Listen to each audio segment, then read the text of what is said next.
My message today is entitled The Secret to Contentment. The Secret to Contentment. Back in 1990 in Ottawa, Canada, 24-year-old Danny Simpson was sentenced to 6 years in prison for robbing a bank. While Danny was serving his 6-year sentence in prison for stealing $6,000 in the bank robbery, the gun that he used for the robbery was put in a museum. He had used a .45 caliber Colt semi-automatic, which turned out to be an antique, made by the Ross Rifle Company all the way back in 1918. The pistol that he used in the robbery to steal $6,000 was worth $100,000 in the antique market. If Danny had known what he had in his hands, he would not have ended up in prison. True story. So my question today is, what is in your hands? What's in your hands? Because I believe there's a connection between our hands and our level of contentment. The Apostle Paul actually gives us some insight into this issue of contentment in his letter to the Philippian church. He's thanking them for the offering that they took and sent to him while he was out on his missionary journeys. And I want us to look at this today because this text reveals the secret to contentment. It's Philippians chapter 4, and you can look it up in your own Bible based on whatever translation you use. I use the NIV translation. But Philippians chapter 4, verses 10 through 13. Paul writes this. Again, he's thanking them for the offering that they took and sent to him. Remember, Paul started the Philippian church, and now, years later, they're sending an offering to him. Verse 10, Paul writes, I rejoiced greatly in the Lord that at last you renewed your concern for me. Evidently, this offering was a long time coming. Uh-oh. Indeed, you were concerned, but you had no opportunity to show it. He's being kind here. And then verse 11, he says, I'm not saying this because I'm in need, for I have learned to be content whatever the circumstances. I know what it is to be in need, and I know what it is to have plenty. I have learned the secret of being content in any and every situation, whether well-fed or hungry, whether living in plenty or in want. I can do all this through him who gives me strength. In this passage, he mentions the word content twice. Here's the definition of contentment, or to be content. To be content means feeling satisfied, which includes a sense of being happy. Feeling satisfied with one's possessions, status, or situation. It carries with it a sense of feeling, I have enough. That's contentment. That's to feel content. Content is a feeling. It's an emotion. That's important to understand. It's not necessarily the truth. It's a feeling. The young man, Danny Simpson, that robbed the bank was obviously not content.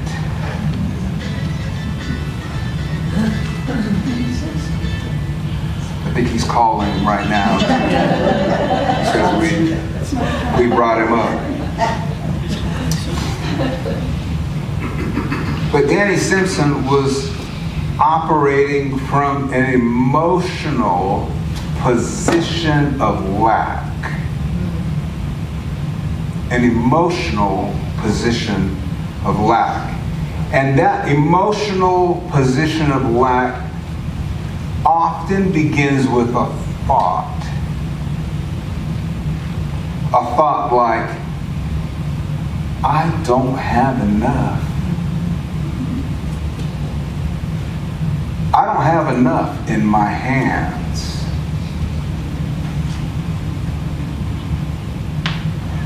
Or it could simply start with the thought of just two basic words. I can't. I can't pay that. I can't do that. I can't start that. I can't. That emotional position of lack usually starts with either I can't or I don't have enough in my hands. But then Mr. Simpson took it a step further. He connected his feeling with a false belief. The false belief was, whenever I feel I don't have enough, it's a bad, bad, bad thing.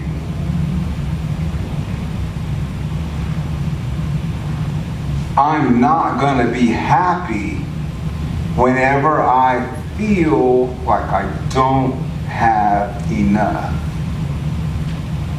Once he connected his feelings, which were not based on the truth, with his belief, which was also not based on the truth, he was already on the road to making a bad decision. Have you ever been there? It's a powerful thing to realize the process that happens before we make a bad decision.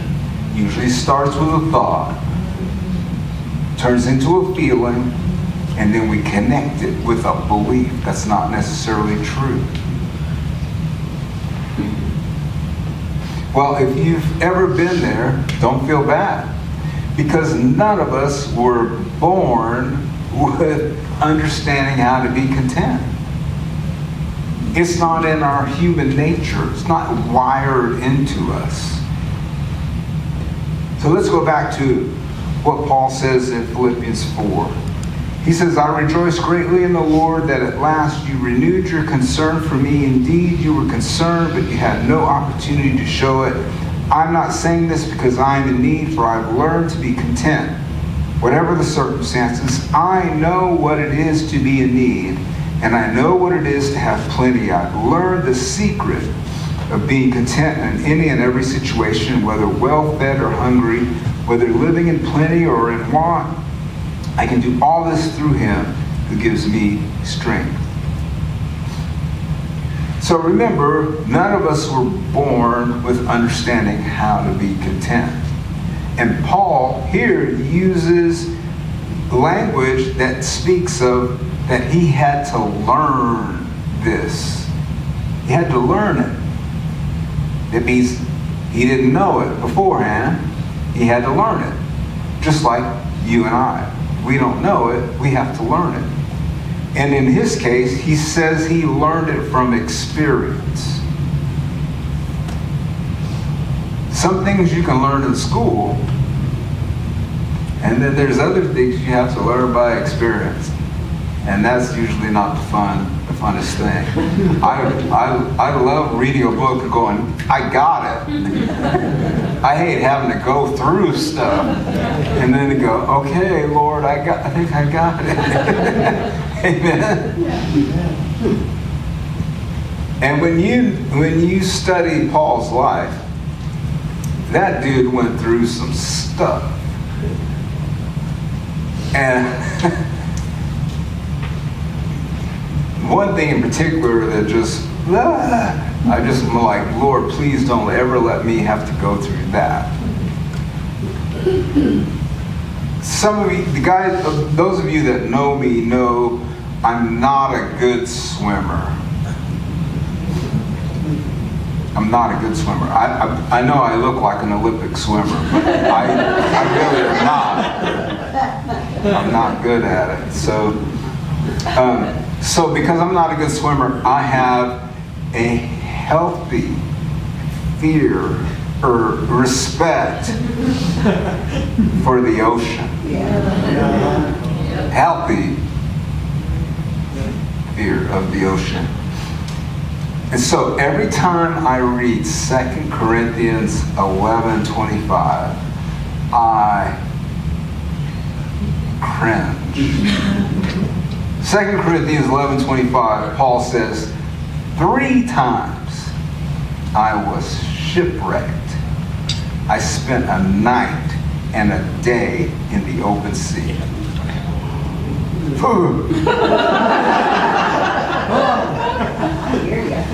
Imagine, and believe me, I have, flying on an airplane and the plane crashes in the middle of the ocean and you manage to float on something in the water all night long into the next day. And then the Coast Guard comes and rescues you right as the sharks are surfing. And then it happened to you again. And then it happened to you again. I'm telling you, I'm like, Lord, take me now. I can't do that. You know? 3 times. So when we read Philippians 4, and he mentions that he's discovered a secret to being content no matter what his situation was, I thought perhaps this secret crystallized in his mind as he was floating on a piece of wreckage, staring up at the stars, and maybe he said to himself, if I ever get out of this, I will never complain about anything ever again. If I get out of this from now on, whether I think I have enough or not, the truth is I will still be content. That's what I would have done. I would have made all kinds of vows and promises to the Lord as I'm floating out in the middle of nowhere at night. He says, basically, there is a secret to being content. This is from a man who, after all he had been through, obviously didn't sweat the small stuff. Oh gosh, my gas bill came. Oh, he didn't sweat that. There's no way. And I'm sure as he traveled from town to town, he would listen to people gripe and complain about all kinds of stuff. And he probably would just listen to it and just smile to himself and think, I used to sound just like that. but not anymore. Not anymore. I understand it's hard, but I'm not there anymore. So what is this secret? I'm sure everyone's like, okay, I need this. I want this. What is this secret? The secret to being content, of course, is found in verse 13. But it may not be what you think. Verse 13, Philippians 4, verse 13, very famous verse. He says, I can do all this through him who gives me strength.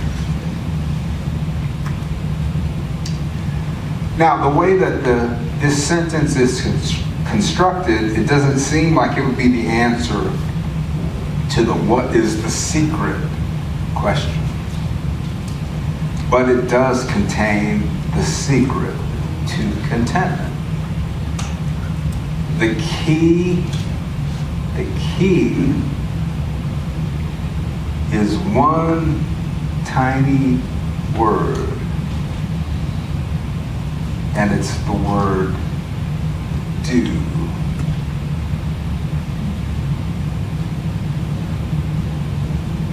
I can do all this through him who gives me strength.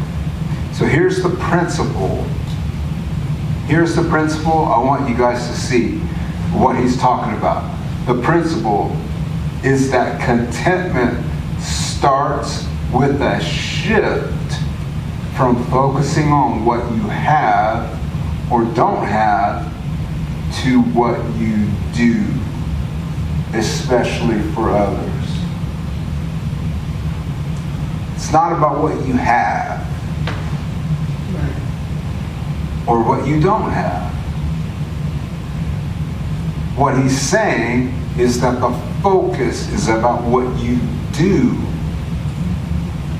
especially for others.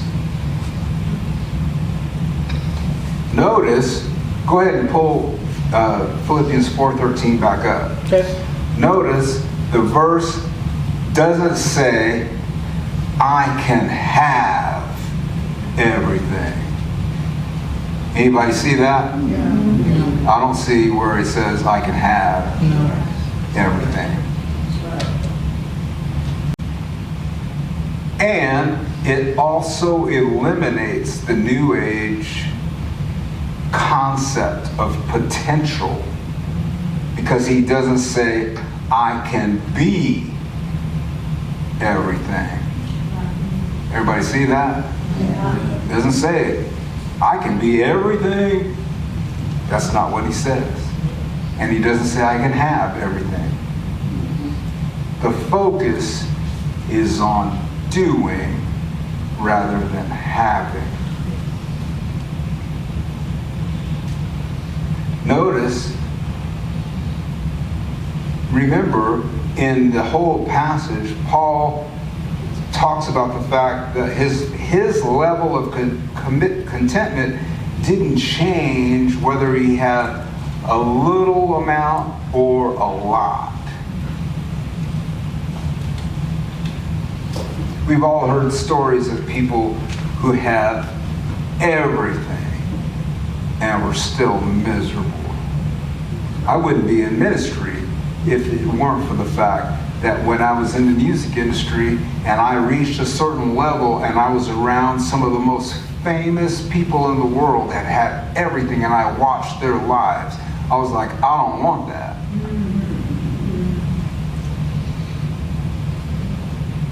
And that's because what you have or what you don't have is not the answer to contentment.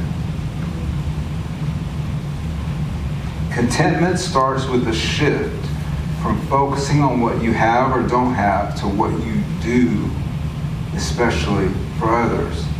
And this is where your hands come in. What's in your hands? In other words, what has God put in your hands that he could use to touch other people's lives. The focus is on God. It's not on you or me. It's not all about what I want to do. It's what has God given me? What do I have right now? What do I have that he's put in me that would allow him to use that to be a blessing, to touch other people's lives? I read a great story about a man named Keith Taylor. And when he was, right after he had graduated from college, this is back in 2002. And he was thinking about, one night he was just thinking about the different people that had been so generous to him and had helped him. There was a boss that his car broke down, and his boss just paid for his car to be repaired, and it wasn't a loan. He was just like, hey, here's the money, get your car fixed. And he was just like, oh my God, he was blown away by that. And he was thinking about other people that had done something like that for him.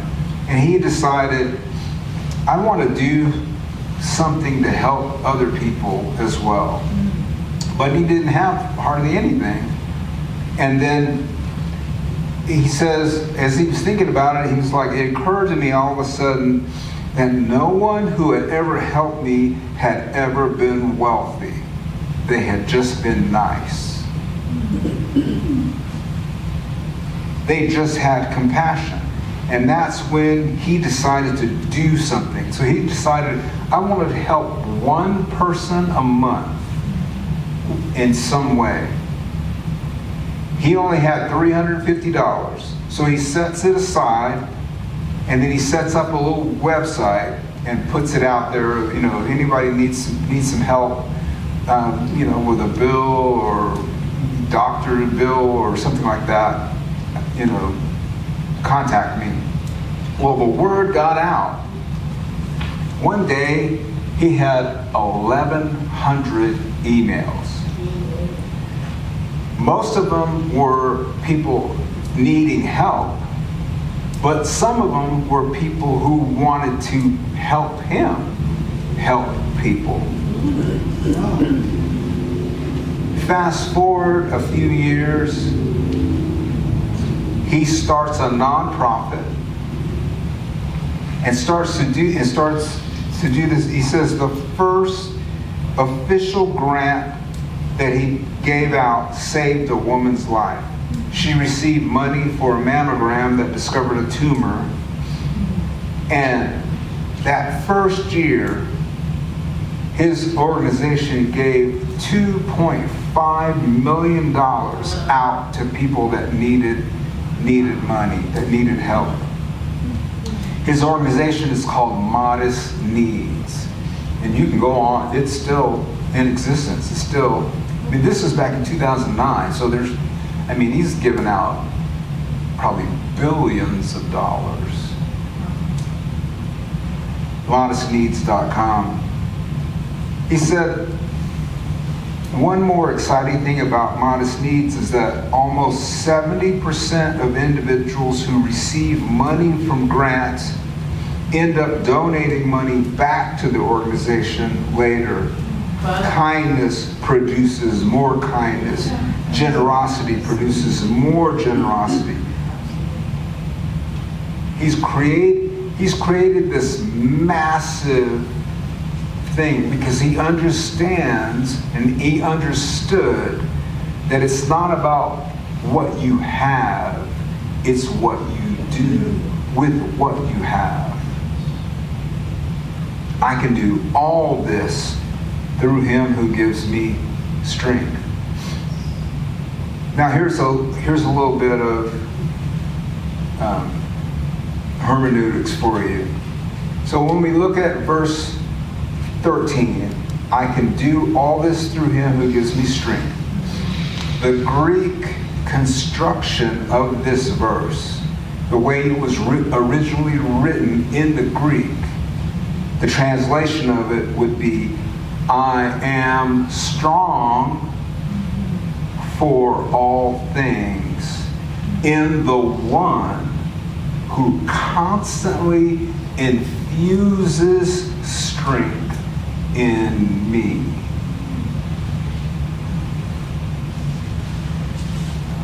When you look at the original construction of that verse, there's nothing in it about what you have. Having stuff, having money, or being something.